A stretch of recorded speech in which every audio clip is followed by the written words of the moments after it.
Hello, everyone. Welcome back to another special episode of the Senate Update. This is your host, LabMonkey, and I am doing another solo episode today. Um, and this is going to be the first in hopefully a series of podcasts that I'm going to be releasing. And I'm going to title them Just the Tips with LabMonkey. They'll be about different topics that I find relevant to the game itself. Some of them will be fairly short, some of them will be a little bit longer form. But this one today, I would like to kick off this new series by answering some questions that have been submitted by various Alliance members. These questions were actually submitted a couple months ago now, and I'm just getting around to answering them.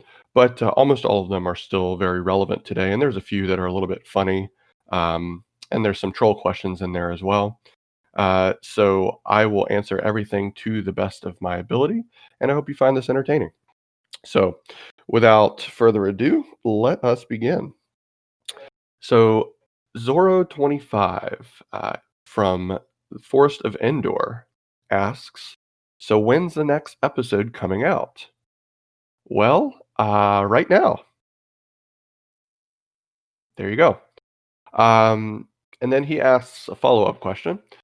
He says, "Who is LabMonkey's absolute favorite Star Wars character? And if they are in the game, how do you feel their kit is, and how could it be improved?" Okay, great question, Zoro. Uh, Han Solo is by far my favorite character, and like many of the other iconic characters in the game, CG has actually done, I think, a fantastic job capturing his essence within his kit. When I play with Han, it feels like it's actually Han from the movies, not just some lame representation. And to be clear, I'm talking about Raid Han, which is like the real Han, in my opinion. Um, I feel the same way with a bunch of other characters like R2, 3PO, Grandmaster Yoda, Jango Fett, Ahsoka, Palpatine, all of the Sith Triumvirate. I mean, they really do a great job capturing characters' essences within their kit.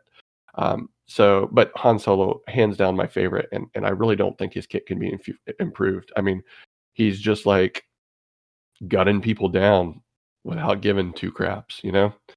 Um, let's move on to Lee B from Naboo. He asks, "What are 10 reasons why Jar Jar made Star Wars what it is?" Well, Lee, obviously this is a bit of a troll question, but it does raise an interesting point. I'm actually curious if there are any true Star Wars fans out there that actually like Jar Jar. George Lucas obviously thought he was a good idea. Uh, there's actually some infamous footage of him saying, "Jar Jar is the key to all of this" during production, which I think is just hilarious. Um, but his character was so out of place within the rest of the framework of the Phantom Menace that he's almost universally disliked. Perhaps that's a good way to answer, though. Let's see. Jar Jar sets the tone for the poorly received prequel trilogy with a weak attempt at getting laughs from kids. And I think he highlights Lucas's failure to deliver believable characters and dialogue within the trilogy as a whole, especially compared to his triumphant original trilogy. There's little left for me to say about Jar Jar. Certainly not 10 things, so Misa gonna be moving on now. All right, Mighty Master 8 from Coruscant asks, "Are sponges vegan?" Well, Mighty Master 8, I would assume that just like humans, you never really have to wonder if a sponge is vegan. If you just hang around them for 5 minutes, they'll tell you. Unicorn Lord, formerly from Coruscant, now in Kashyyyk, asks, "Can you get a vegan wampa?" Hmm, I don't think so, but that probably would have been a lot better for Luke, huh? Dude Rick from Naboo asks, were the younglings actual Sith Lords? Well, Dude Rick, uh, that's an interesting question that I'd never considered. Actually, you know what? I think they were actually Tusken Raiders, and Anakin just got carried away again. That's that's gonna be my answer on that one. Okay, Ben Swolo, great name by the way. Uh, from Naboo. He asks, if you could make one change with the game, what would it be? Hmm, that is a tough question because there are so many good answers. Honestly, I would make Mace Windu a playable character instead of someone to shove onto your Tusken team alongside Mob Enforcer, but that's just me.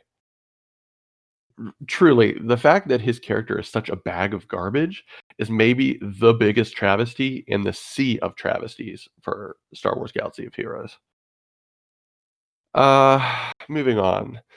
Geo Gamma from which guild is he in today? From Naboo. He asks, in which order should you relic a Padme team? Good question, actually. The real answer is all at once, which coincidentally is what I did. Um, all four of the main characters on the team get vastly better with relics. And by all four of the characters, I'm talking about Padme, General Kenobi, Jedi Knight Anakin, and Ahsoka Tano. They all get much better with relics, and you pretty much need all of them relic to have a shot at beating relic Sith Empire teams anyways, which is what you want to use your Padme team for the most part. So, for the sake of GAC matchmaking, I'd save up all the resources and push them all up to relic 4 at the same time. However, for those of you who don't have that sort of self-control, I'd relic Jedi Knight Anakin first, especially if you have his ship farm, but even if you don't. Um, and then I would say Padme, and then GK, and then Ahsoka. And there's an argument to be made for doing Padme first, since she is the keystone of the team. But Jedi Knight Anakin is useful not only in Galactic Republic, but also in a Jedi team. I've been using him under Jedi Knight Revan to solo the tank raid for months now, for instance. Um, and the fact that he also has a ship, you get a lot more bang for your buck by pushing him up first, I think. Um, but doing Padme first is definitely reasonable because as soon as she dies, the team kind of falls apart. So, Cruisin for a Bruisin, formerly Mandalore and Alderaan.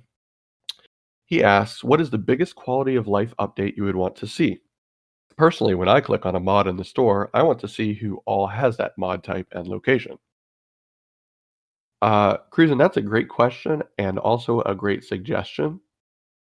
Personally, I'd say it's pretty unlikely to come about because it could potentially end up indirectly costing CG money.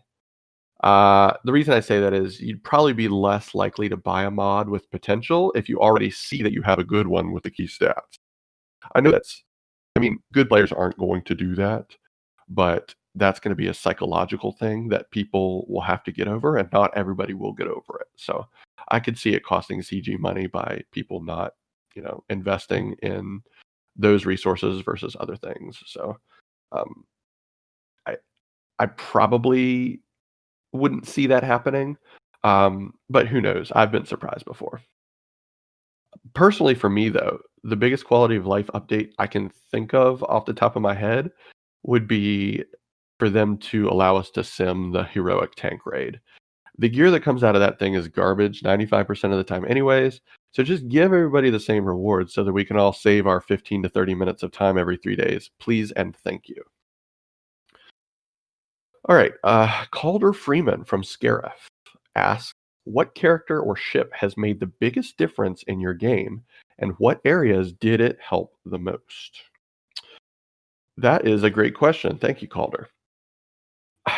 I could go in a million different directions with this, but I'm gonna go with a character that I doubt many of you would think of straight away, and that character is C-3PO. Why C-3PO? Why not a character like Padme or General Skywalker or Jedi Knight Revan, etc.?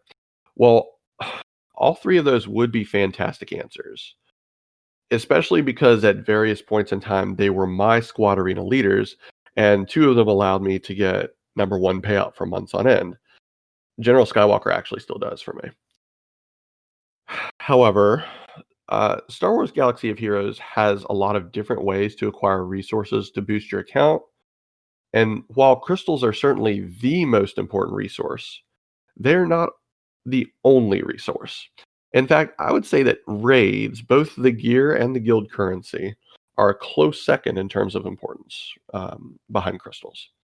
And to that end, C3PO has been a cornerstone of my high raid finishes ever since I acquired him last year. He's been the one that lets me get um, first place or, whatever the random number generator decides I get for a max score on the tank. I just throw him in there with Shock T clones, take Arc Trooper out, boom, easy. He's also the engine that makes my Phase 1 Rex team get 70 million damage every heroic Sith raid. So it solos P1 and gets me about halfway through P2. Uh, and not only am I getting consistent multiple uses from him in raids, but he also allowed my Padme team to get ranked number one for months on end during the Darth Revan meta. Uh, then add in the fact that he fits so easily into multiple teams in GA or Territory War. He fits into Galactic Republic. He fits into Rebels. He fits into Resistance. He even feels like he he could go into Ewoks if you're a maniac. And it's easy to see how useful and valuable he's been throughout my account lifetime, anyways. He gets major bonus points for being required not only for General Skywalker, but also for Jedi Knight Luke, who I am actually poised to get upon his return.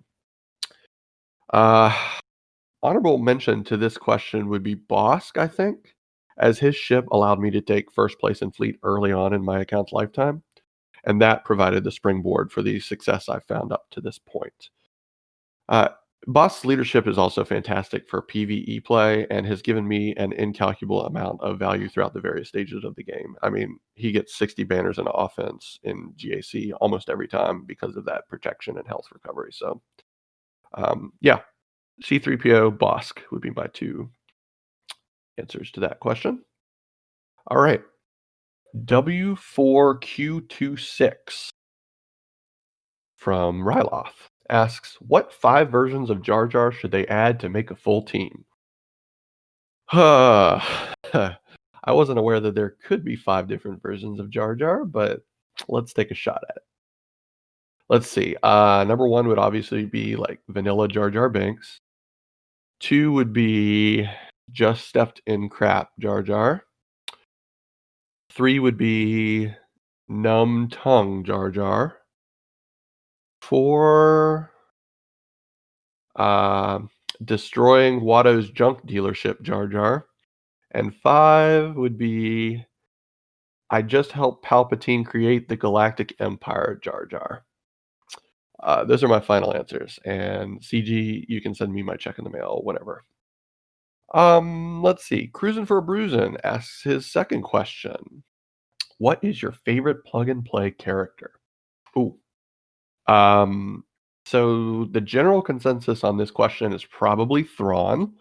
And I definitely don't disagree with that answer. He is extremely useful. He's used in basically every single counter to every meta since he was released. But I have been a very bad boy, and mine is still at gear 8. So I have a different answer. Hermit Yoda. He's my favorite, and it's for a couple reasons. The first reason is because I've had him for a long time, so I've gotten lots of use out of him. He was my first guild event token character. I went straight for him. Originally, it was for heroic Sith Triumphant raid purposes, since he makes Jedi Knight Revan teams do way more damage over the course of a raid. And it's because of point number 2, which is Master's Training is a godly buff. For those of you that don't know, and you should, but if you don't, Master's Training is a 25% boost to a character's accuracy, defense, offense, potency, and tenacity. And all of those, the 25% is doubled to 50% if it's on a Jedi character. So outside of Thrawn's fracture, I can't think of another move that's so hugely impactful in literally any team you can think of. Point number 3 would be that Hermit Yoda is a boss. Boss in the movies, boss in the game, just a friggin' boss. He has a walking king and the Force. That's it. He's amazing. So if you disagree with me, it's okay. Everybody gets something wrong, but Hermit Yoda.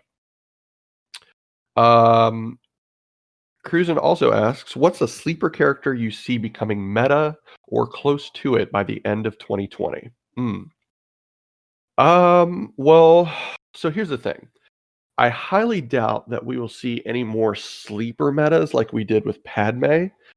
She was strong, but her ability to counter basically every team pre-Galactic Legend was kind of ridiculous. And I will make the point that Jedi Knight Luke is kind of the Padme of this current meta, but his leadership doesn't he can't take first place away from Galactic Legends. Um, Now that we have Galactic Legends, I really don't see anything outside of the investment levels of an epic character or Jedi Knight Luke or another GL. I don't see it ever becoming meta again. I think there are going to be off metas that can counter it, such as Jedi Knight Luke. But I don't think we're going to see a full blown sleeper tune like Padme coming out of nowhere and taking first place for months on end in squad. I don't think that's coming again. It would be too much of a gut punch to the folks who spent all those resources farming and bloating their rosters for a GL otherwise. And the GLs are ridiculously powerful, right? So it's going to be a lot harder to find one of those sleeper metas that isn't a Galactic Legend. And I don't think you can call Galactic Legend a sleeper meta, right? Everybody's going to be farming them specifically to get to the top of the meta. So now, with all that said, I will say that this new 3PO and Chewie character that they released is extremely strong. And I think it will be part of some counter teams in the future that might not necessarily challenge the meta, but definitely the tier below it. So if you want one of those newer characters that not everybody is using right now because they're not farmable yet, this 3PO Chewie, um, I would definitely prioritize gearing that character because that kit is absolutely ridiculous, and he's going to make Rebels. I mean, I've seen a video with him in a Rebels team, and they're destroying Padme, and the Padme had them outgeared. Um, so yeah, very strong character, 3PO Chewie. Let's see, Kenobi148 from Kashyyyk asks, what sort of story would you like to see for the Kenobi series if it ends up being made? Thanks for the question, Kenobi148. Appropriate name. If it were up to me, I'd want to see him either getting trained by Qui-Gon or having him train Anakin, I think. Or honestly both. Like why not show him throughout the course of his Jedi career, right? Anything that's not covered in the movies would be cool in my book. I'm not sure that a show about his boring life in exile on Tatooine would make for good viewing, but I mean, if it were up to Kathleen Kennedy, that's probably what they'll end up doing since her hobby seems to be ruining Star Wars. Anyways, next question is submitted by Thunder Bunny from Naboo, and he asks, "Why is Thrawn so awesome?" He learned it from me. Also Fracture. Jay Tutta from Coruscant, or actually no, from Hoth. Excuse me, from Hoth. He asks, for new non-hyperdrive bundle accounts, would you recommend going for the Revans and Malik first, or going for Gas first? This is a great question. I'm glad you asked. So in my opinion, the answer is easily Gas. And here's why.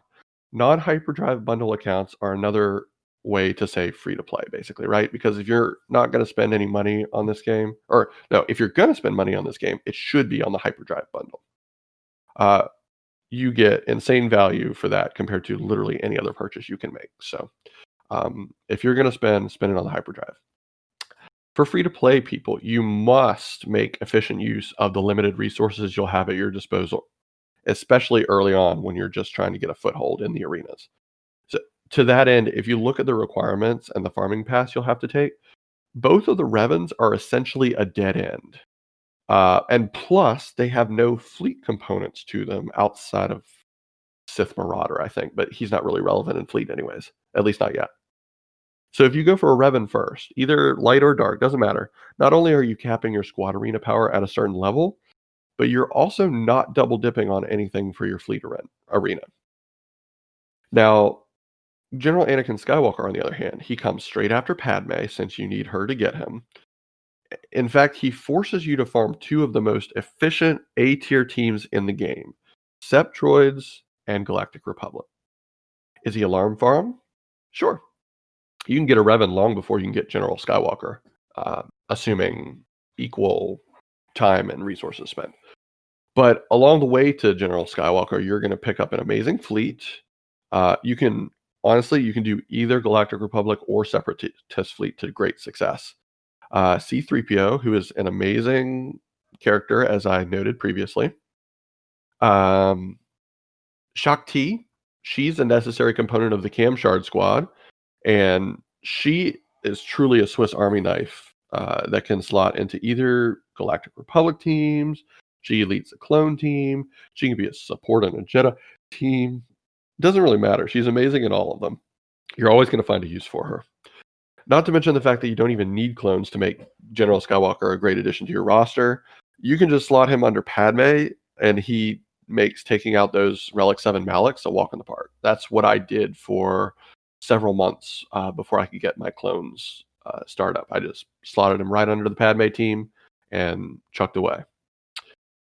So I would say, unless you're a diehard Revan enthusiast, I would strongly encourage newer players, especially free to play, go for General Skywalker as your first big time project. Your account, I mean, it'll take a long time to get to him, no question about that, but your account will be in a much better place by the end of it, and you'll also end up with a stronger top end team. And I think we're going to see here in the next few months that General Skywalker is also a necessary part to any counter meta teams for these new Galactic Legends.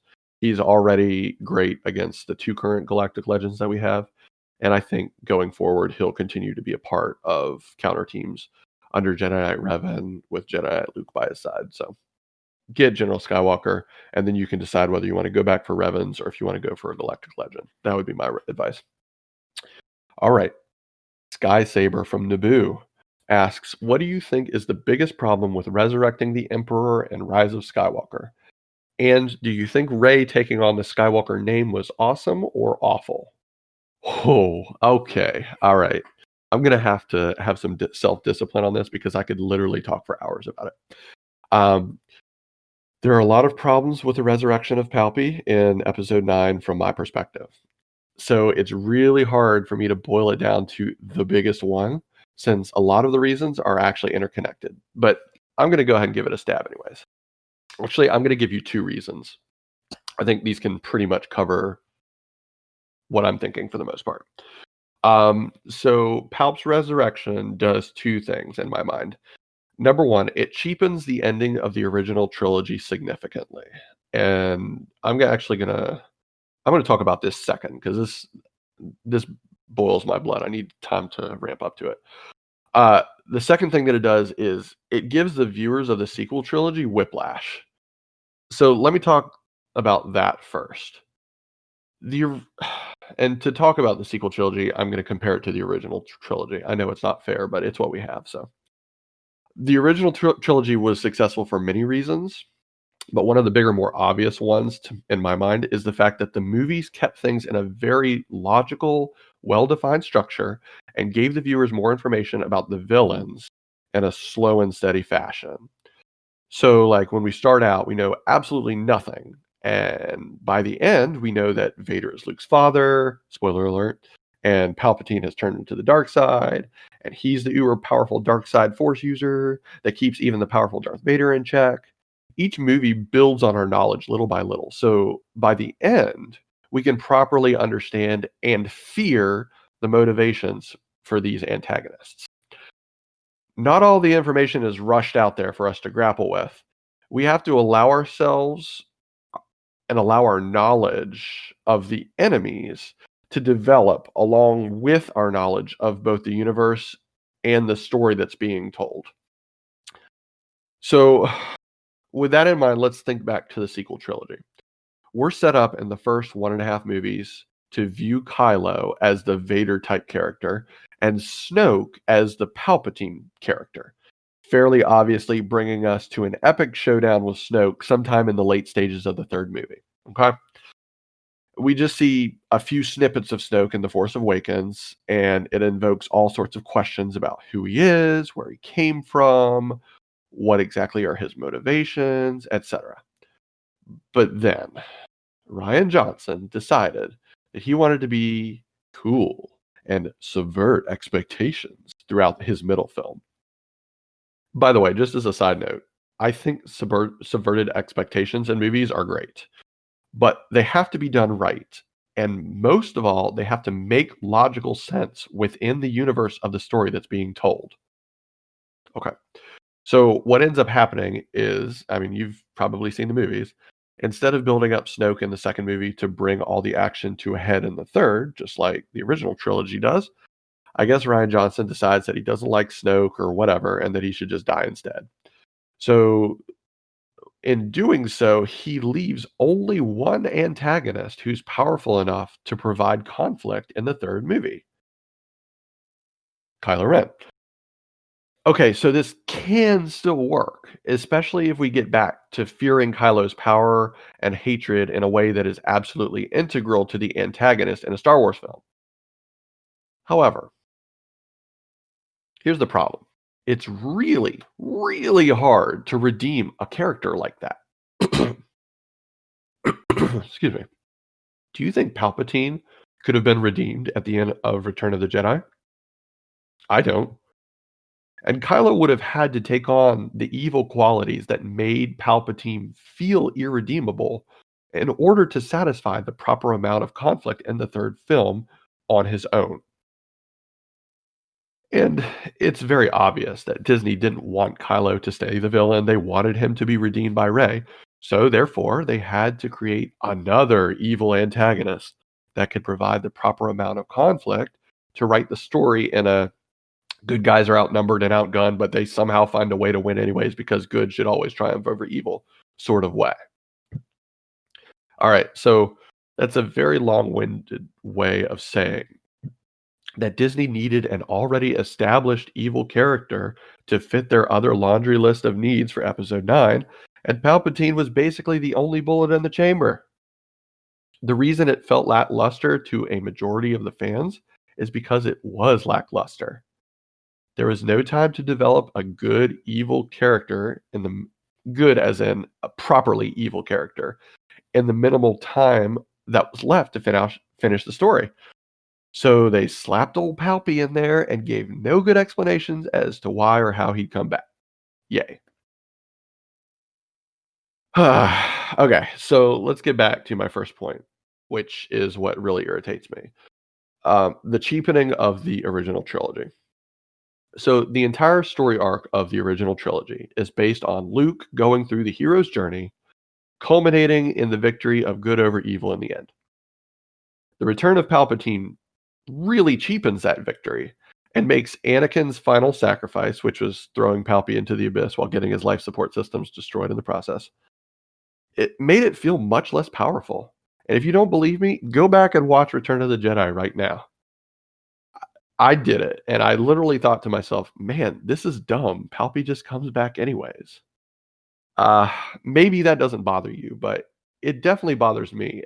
The continuity of the story is very important to me, and Palpy's resurrection really cheapened, what we see in the original trilogy. Uh, Anyways, I've talked long enough about that. Um, the second part of your question, as for Rey taking the Skywalker name, I understand what Disney was going for here. They wanted the point of the entire saga to be that your family and bloodlines don't define you. Rather, the choices and actions that you make are what define you. So, in taking on the Skywalker name, Rey is basically saying, it doesn't matter that my last name is actually Palpatine. because I reject what that name stands for. I'm going to live as though my last name is Skywalker, and since that's what really matters, then I might as well take the name. I think the reason Rey taking the name doesn't sit well with most people is because Rey was a boring, flat character for the majority of the trilogy, and when they tried to give her an arc in the third movie, it felt way rushed, and it was. Contrast her with Luke or Anakin, who are both round characters who we loved and or hated at various moments in prior films. It just feels dirty letting Rey take that name when most feel like her character didn't earn it. Personally, I'm not that mad about Rey Skywalker. Disney was going for a solid theme for the overall series by doing that, and that's okay in my book. There's plenty of other stuff to bash Disney about in regards to their handling of this intellectual property, anyways. Uh, all right, I've spent way too much time on that question. Let's move on. GeoGamma from Naboo says, "You want to be a fortune teller and tell us when and how Ryloth will lose its win streak?" Sure, Geo. I'm going to say somewhere around May 30th.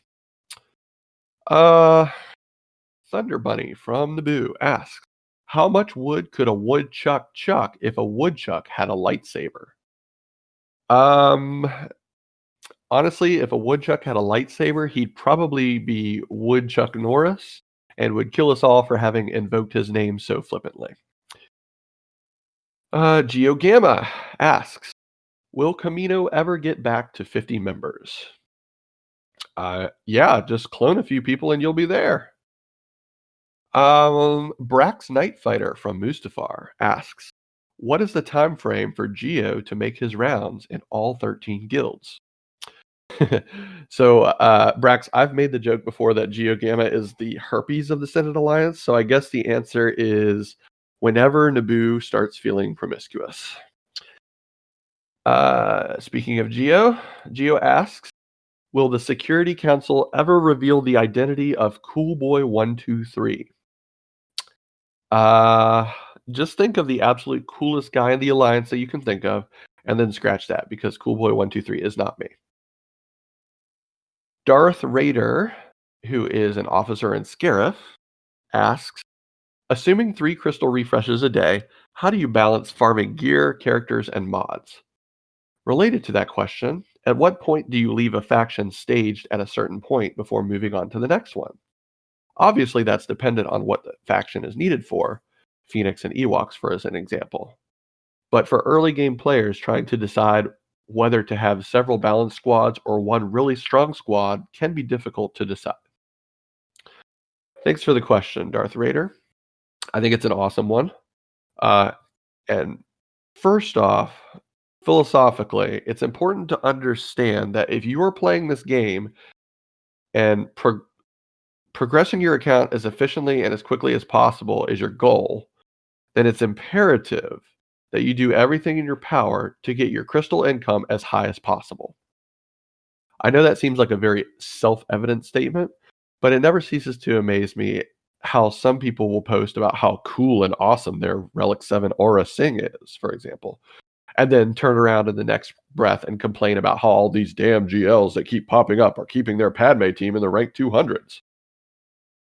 Look, play for casual fun or play to win, it doesn't really matter to me, but remember, if you don't play the game at least as smart as the top 50 guys in your shard, then you have no room to complain about how slowly you progress or how stingy CG is or whatever else is holding you back.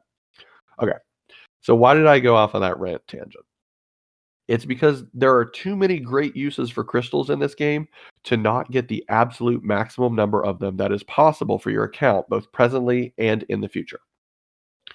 Normal energy, fleet energy, mod energy, and yes, even cantina energy are all amazing refresh value on a daily basis.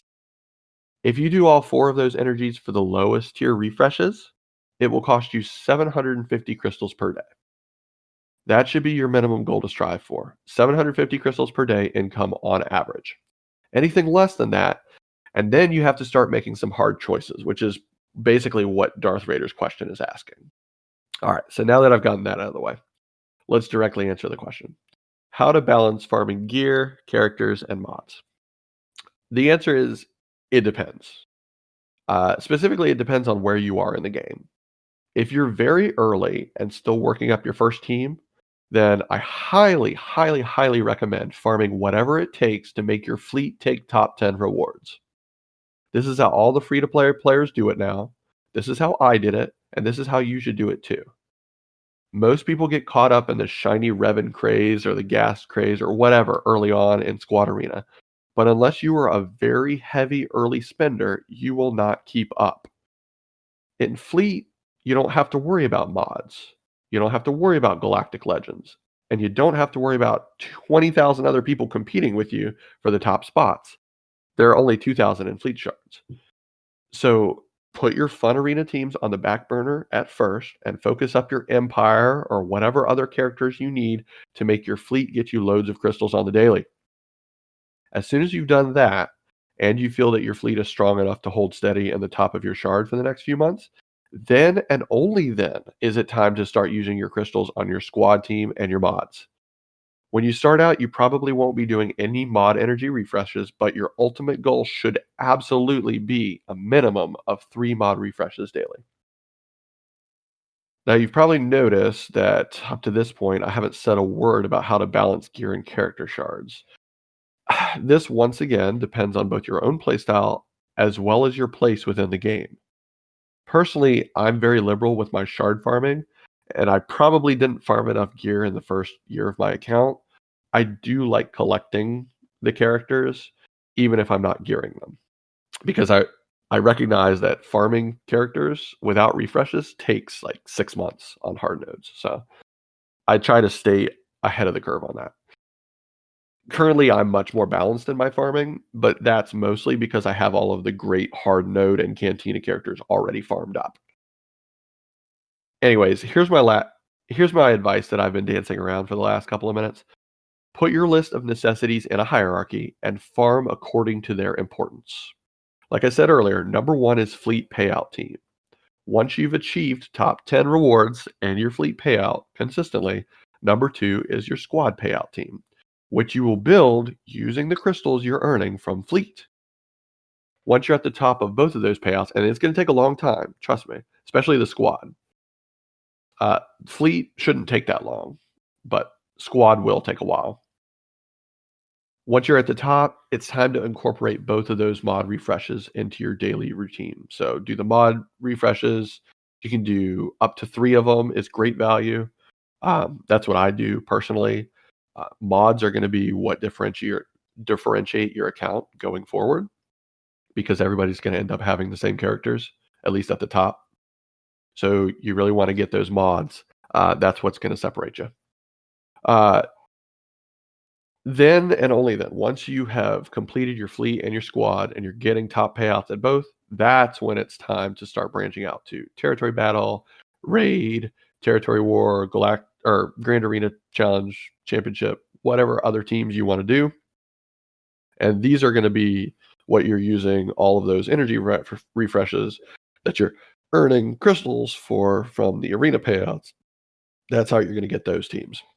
So always, always, always protect your crystal income. I'm sorry for rambling a bit, but it was a complicated question. I felt like it needed a complicated answer. In regards to your question about when a team should be considered done, obviously there's no one size fits all answer to that. I have a General Skywalker team that I wasn't done with until I had everyone at least rank or relic 4, and 5s and Skywalker themselves are R7. I also have a Jedi Training Ray team that has an assortment of G11s and G12s, and I'm not really planning to take them up any further for a long while, if ever.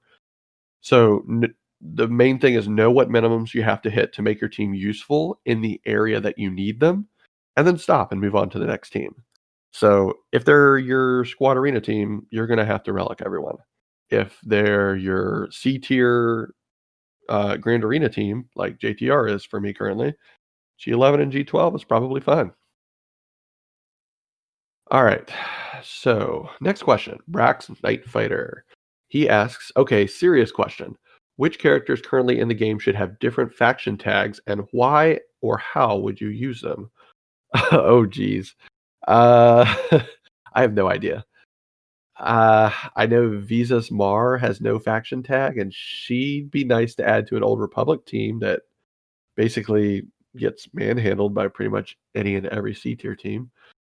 So I think that would be a great start, and CG could do that without breaking anything. So I'm going to say give Visas Mar Old Republic tag and put her in the team instead of like Juhani or something. Thunder Bunny from Naboo asks, "Are GLs worth farming?" Um, I mean, the answer is going to be different depending on what player you are, but I would say absolutely. And I would recommend Kylo if you're not sure which one to choose. Although this answer could change after we see all the requirements and the kits of the new Galactic Legends. So, uh, if you're not close to Kylo, I would recommend hold your gear and just farm shards, hoard the gear, and then once we see the kits and the final requirements, then make your decision. Um, but as far as Kylo versus Rey, Kylo's useful in raids, and Rey is not. He seems to be better in PvP now as well after the buffs. Yes, there's an argument to be made that Rey can help you in light side GOTB, but in my opinion, that's what Jedi Knight Luke is for. So just go for Kylo, go for Luke, and then go for one of the new Galactic Legends, in my opinion. Speaking of the new Galactic Legends, Boski from Tatooine asks, if you had to guess, what characters would be needed for Galactic Legend Luke? So this is actually a hilarious question. Uh, I had actually written out an outline of how I was going to answer this question before Galactic Legend Master Luke was announced. So I'm going to go ahead and tell you the answer that I was going to give because I think it's worth the time. I think it's funny, and then I will answer a bit more based on what's been announced already. All right. So, and then note also that this question was submitted before the announcement of Jedi Knight Luke, which makes this quite an interesting proposition to try to predict. So this is what I said.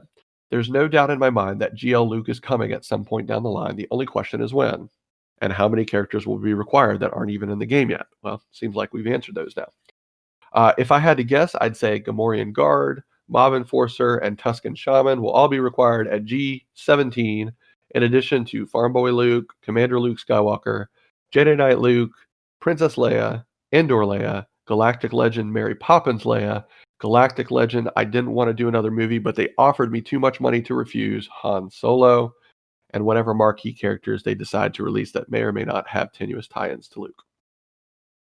Okay, so as far as the real answer to my question goes, or to this question, obviously they have released Mon Mothma, they have released the Chupio, in addition to requiring, oh shoot, what are they requiring?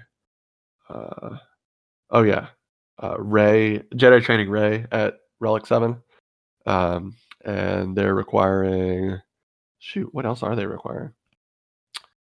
I should know this on the top of my head, but I don't. So let me just take a look real quick.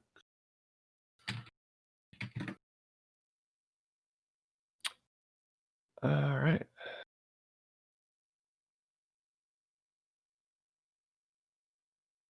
Oh, you know what?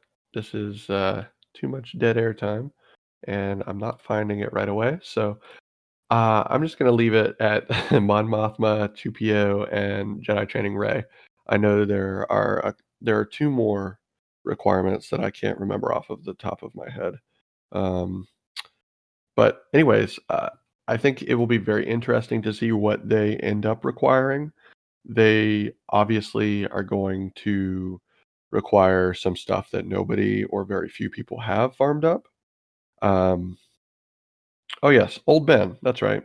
They are requiring Old Ben at Relic 5 and C3PO. Those were the two that I wasn't thinking of off the top of my head. So honestly, I mean, those requirements, I definitely want to upgrade Mon Mothma. I definitely want to upgrade 3PO and Chewie. The only one in there that I personally didn't want to upgrade was Rey Jedi Training. But for those of you who have already farmed uh, Galactic Legend Rey, that's kind of a freebie. You already have her at R7, so that's great for you guys too. I really do think that the requirements are going to get a lot more brutal when they end up releasing the last 10. We're going to see stuff like Lobot or Mob Enforcer, something that nobody has leveled or geared, because that's just how they do. And there will probably be some ships too. I'm guessing it will either be 7-star Radis for Luke and 7-star Finalizer for Palpy, or it might end up being like the new Rebel Y-Wing that just recently got released and the new Empire TIE Bomber for Palpy. Those would also be good characters to think about farming if you haven't already. But I don't know. We'll see. All right. Psycho from Mandalore asks, is CG ever going to make use of the neutral tag? I honestly have no idea, and neither does CG probably. It's an interesting proposition, but I also think they would have or should have implemented it already with characters like the Mandalorian and Grief Karga, who don't really have a home in light side GOTB because all their buddies are dark side characters. I don't know. Maybe Hondo will come to the game down the line and he'll be a powerful scoundrel leader that allows those characters contribute in light side Geo. I don't know. If I had to guess, I would say no. I think there's the only reason that they would do it is if they release a specific legendary character that requires neutral tagging. But I think instead of doing that, they'll just do like a new faction tag. That'll be easier for them. And then less people will complain, well, why didn't this character get the neutral? So I don't think it's coming. I wouldn't be shocked if it did, but I would bet no before yes. All right. Brax Nightfighter says, will CG ever make Mace Windu be the bad mofo he should be? I tell you what, Brax, if they don't, I will empty the Pitchfork store and I will riot with you, my brother. GeoGamma, he asks, how would you go about modding Padme for light side Geo? That's a good question. So Padme needs to be as fast as you can make her with decent bulk. So 6 mods are given since it's light side Geo. Outside of speed, you want to grab a little bit of potency if you can to help her land her stun. But Padme's primary job is to provide the insane leader ability, to heal the team when they get low, and to tap those droid battalions while giving protection up to her team to prevent the crits on them. So, I mean, courage stacks do the heavy lifting anyways. I don't think anybody who tells you to mod Padme for offense, I'm a little bit leery about doing that. I think because your team just falls apart if she dies. So make her bulky, make her fast for the most part, especially in GOTB. You need to get that heal off multiple times. So bulk and speed. And then Geo also asks, in your opinion, Lab, should the Security Council start a live Dungeons and Dragons session? Um, yeah. You guys wouldn't be able to handle my 30 intelligence elven stealth dildo wizard, so I'm going to say no. Let's see. Monkey is best from Dagobah asks, in your opinion, Lab, what are some of the most underrated characters in the game and how could I farm them effectively?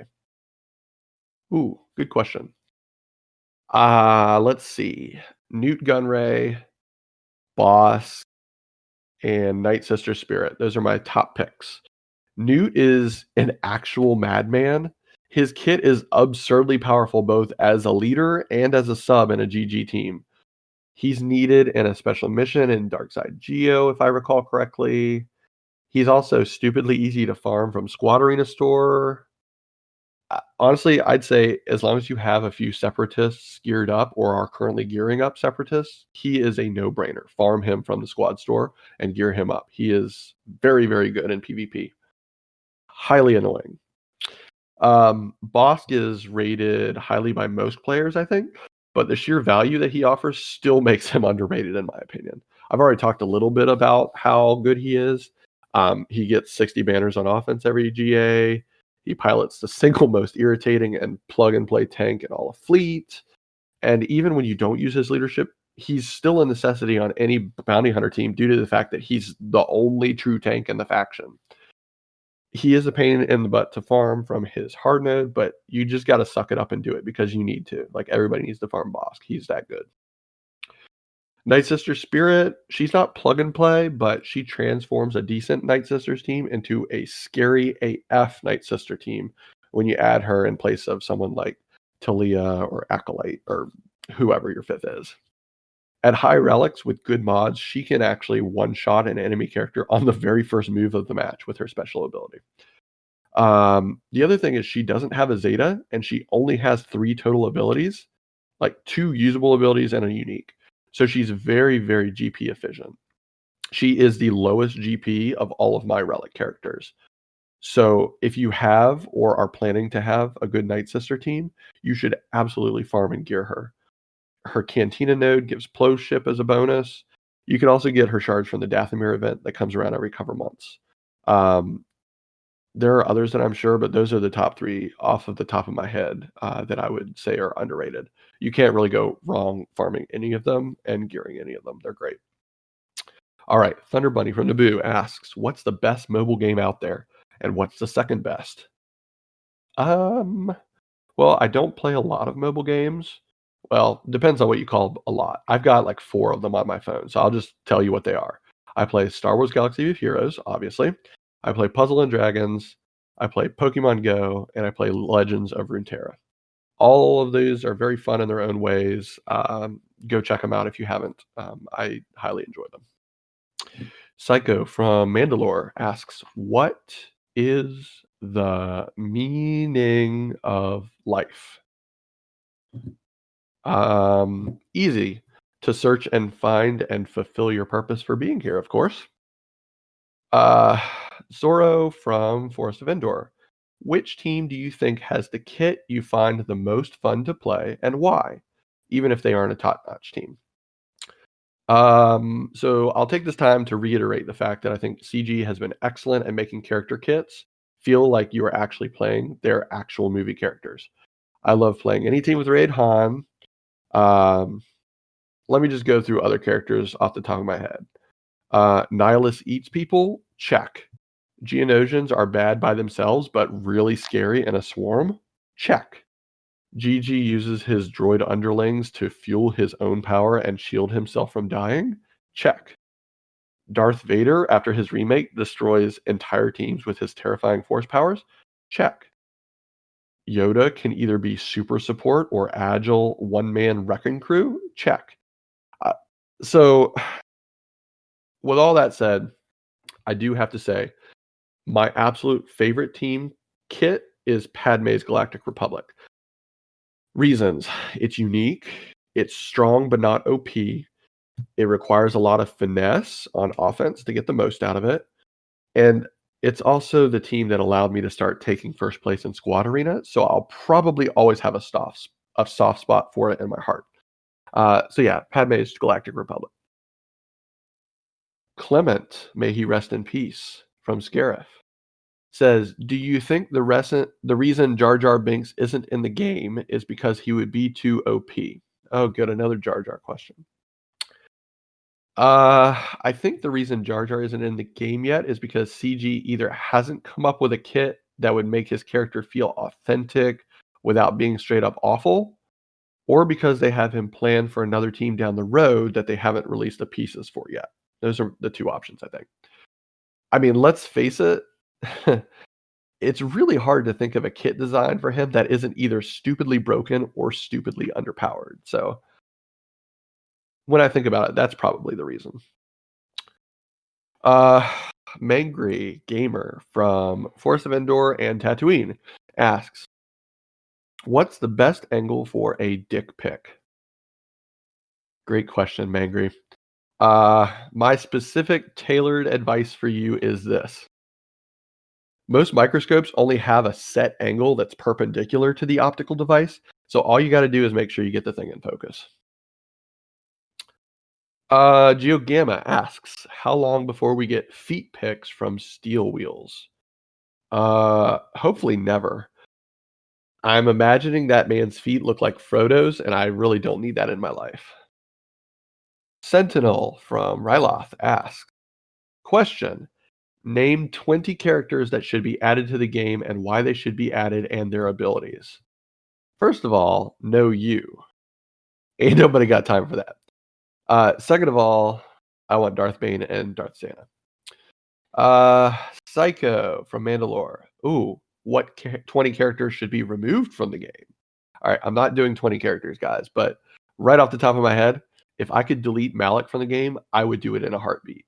That guy, so dumb, especially in 3v3. Get him out of here.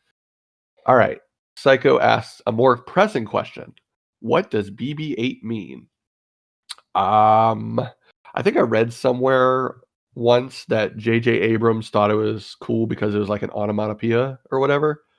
Because if you think about the character of BB-8, he looks like the letters B and the number 8. That's all I got. Sky Saber from Naboo wants to ask, why did Cad Bane get snubbed in the Zeta department? Uh, I don't know. His character as a whole leaves a lot to be desired, in my opinion. He's slow as molasses. He really needs something else to make me want to use him. I mean, my Gear 9 Dengar is more useful than my Gear 12 Cad Bane for reference point. So I don't mean to make him sound like he's awful because he's got a stun and the double tech basic are both decent. I think if he was fast, he'd be good. Or if he had another impactful ability like thermal detonators everywhere or a team cleanse, then I would want to use him. But for right now, they're just more useful bounty hunters. Um, as for the answer to why, beats me. Heck if I know. Ask CG. All right, last question. Ventus, the guild leader of Kashyyyk, asks, I don't know if it's been asked yet, but is mayonnaise an instrument? Okay, that's gonna wrap it up, folks. Thanks so much for the questions you submitted. If you like this kind of content, please let me know in Discord so that I can plan to do it again. If you didn't like this content, then please stop lying to yourself. Either way, thanks so much for listening all the way through. This was the very first episode in a series of Just the Tips with LabMonkey. Thanks so much. Have a great day.